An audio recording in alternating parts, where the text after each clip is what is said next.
Enough is enough. We are suffering. We are suffering as a result of his assumption in office. We want all Nigerians to live above board equally. Now they have asked us to sacrifice, which we already sacrificed, but I like them to remove subsidy. We don't want them to use any car above 7 million or 8 million naira. They should cut down the cost of governance from the presidency, to the governor, to rep member, to House of Assembly member, and to the governors. Now they have huge chunk of revenue. We want them to use the money for the betterment of the people. Go and use that 8,000 naira, put them together, build refineries, provide buses for the people, instead of distributing that meager amount of money that cannot even do anything. Lots of issues trending around the country, around the 36 states. We have updates touching our tables from Edo State and other parts of the country, and we are going to share this with you in the next few minutes. My name is Angelo, your anchor. Welcome to Nation's Voice Tower. The people of Edo State have cried out on the recent hardship that has befallen the country and its inhabitants.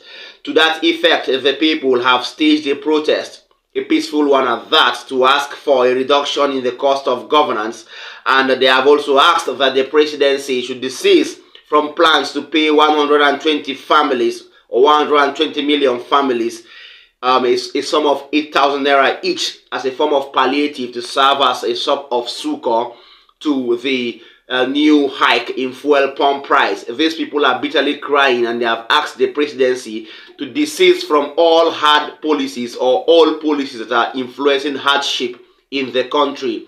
They are quickly asking the members of the National Assembly to please desist from spending much money on themselves as a form of welfare and wages and sitting allowance, and induce or connect these amounts of money to the welfare of Nigerians and to the growth of the country's economy at large. Watch these people take to the streets and protest peacefully.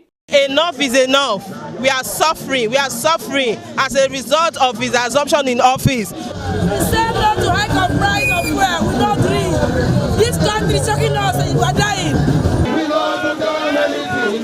I said this one.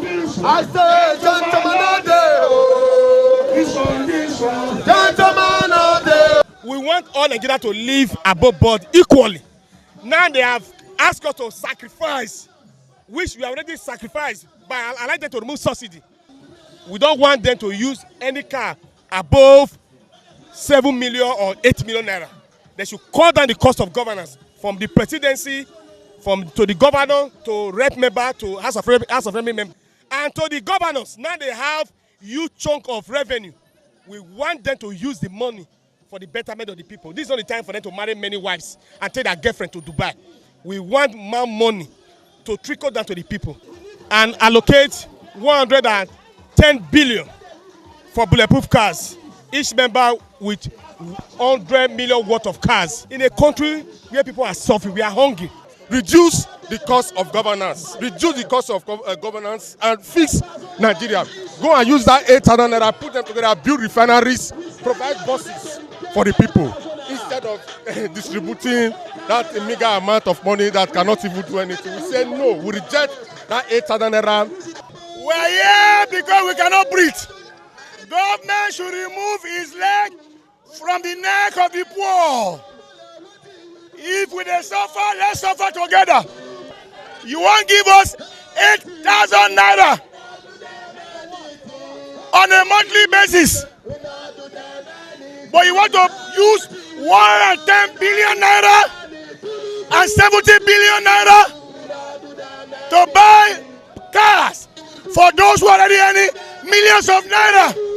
Oh, very, very sad there. People are crying. Okay, lots of occurrences. The removal of fuel subsidy has brought about lots of hardship. Okay, lots of families cannot feed. Lots of people don't eat 3 times a day. Lots of people don't even eat 2 times.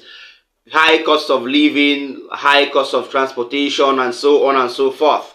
All ramifications of lives of Nigerians have been affected, and this has been called to notice by these particular people of Edo State. They are crying and they feel that their hardship is enough. Enough is enough, according to these people. Please, President Asiwaju Bola Ahmed Tinubu, people have cried enough, and we hope that this should be as a sign of a warning to you, so you will look into the affairs of Nigerians.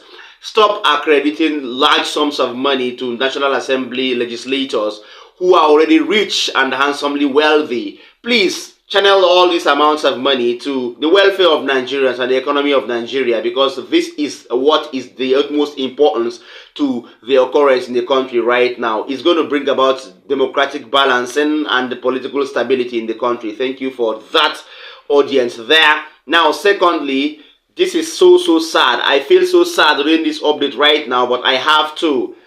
I never knew that there is an association, or there is actually a group or a parastatal in Nigeria that would or that would applaud the fact that the presidency went against the report of the European Union on electoral misconduct. Now listen to this.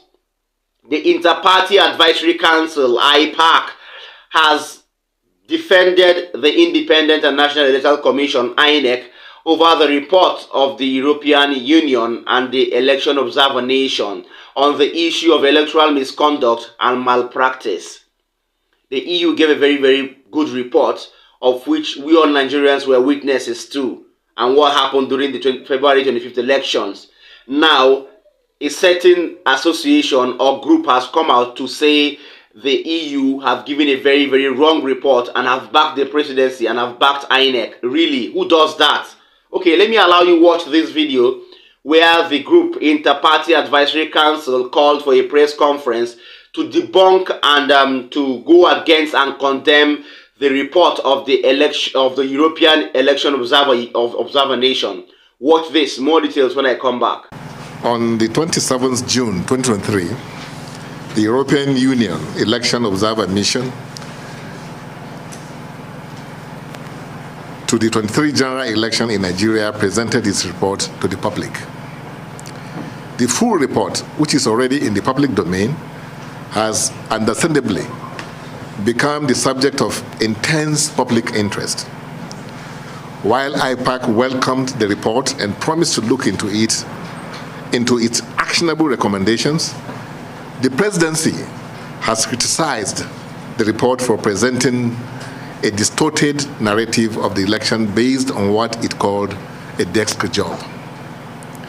In particular, it railed against the limited deployment of 110 observers to cover over 176,000 polling units in the country to arrive at a skewed narrative on the election.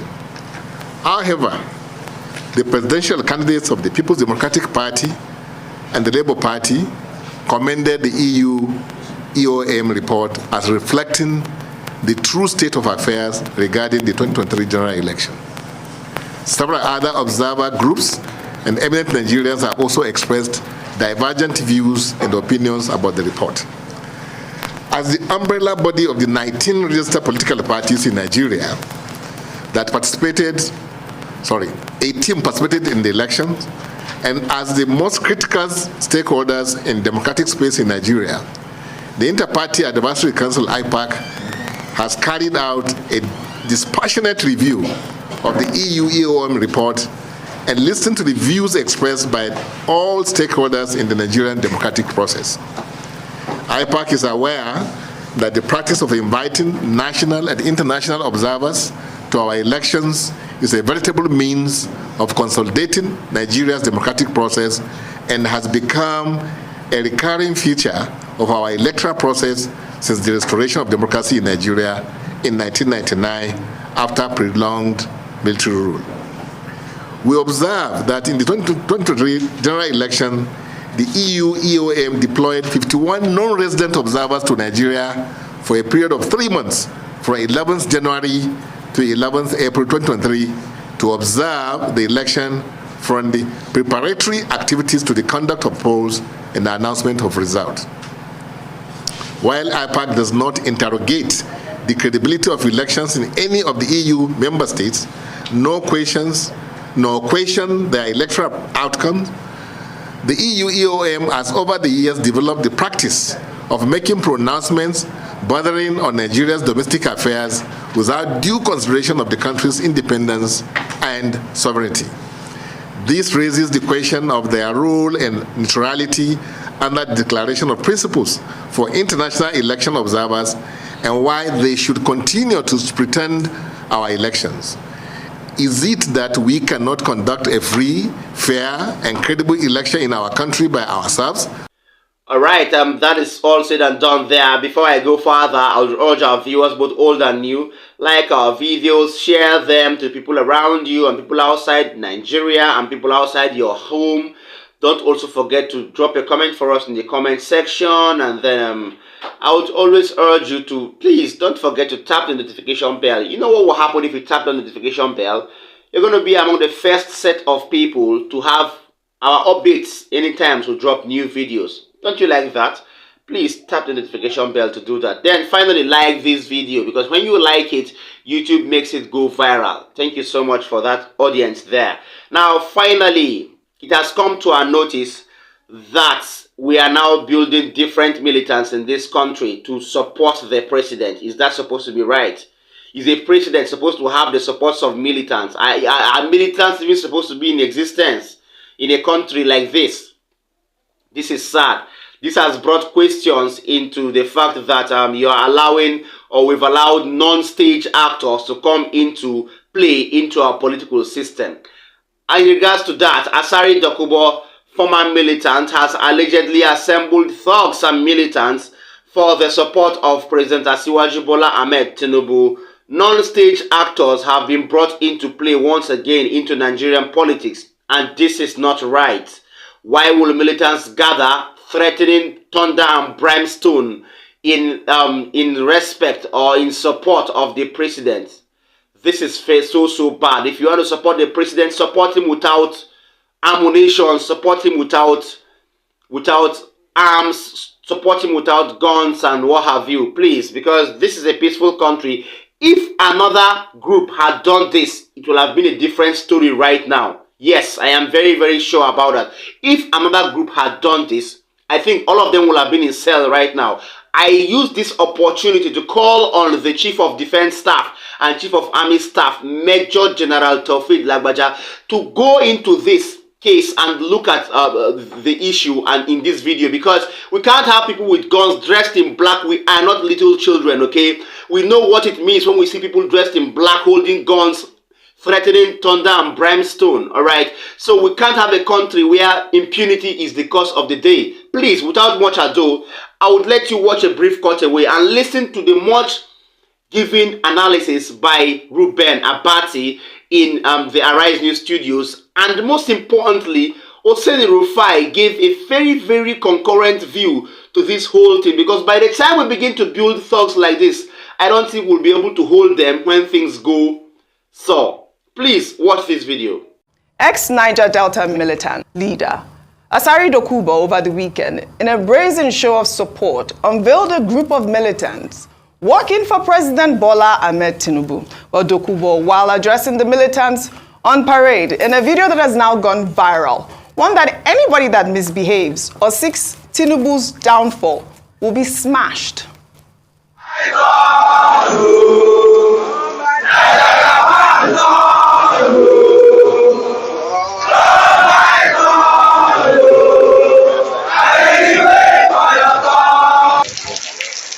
We work for President Ahmed Bola Tinubu, and he will succeed. Anybody who is planning for him to fail, the person had already. If he do anyhow, you do anyhow. He do anyhow, you do anyhow. He do anyhow, you do anyhow. You will collect woto. Turn by turn.